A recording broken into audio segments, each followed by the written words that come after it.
Welcome to my channel Rehan super ji. कैसे हैं सब? ठीक हैं, खैरियत से? ये मैं आपको इस वीडियो के अंदर दिखाऊंगा कि अगर आपकी हैंड ब्रेक काम नहीं कर रही तो उसको कैसे एडजस्ट करना है, कैसे क्लीन करना है। तो इसके लिए जो है अभी पहले मैंने इसके जो ड्रम है उसकी कंडीशन अच्छी नहीं थी, उसको मैंने पॉलिश करवाया मखराते से।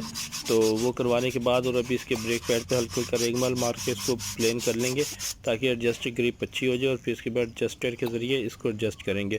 तो याद रखें, जब भी गाड़ी पासिंग के लिए लेके जाएँ तो हैंड ब्रेक चेक करके लेकर जाएं, क्योंकि हैंड ब्रेक जो है 3 नंबर तक काम करना चाहिए सही। अगर 3 नंबर स्टेप 1, 2, 3 नंबर पर ब्रेक को लगना चाहिए। अगर इससे ऊपर ब्रेक जाती है तो फेल हो जाती है।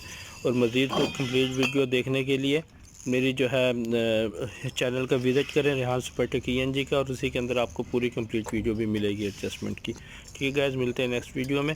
तब तक के लिए अपना ख्याल रखिए। अल्लाह हाफ़िज़।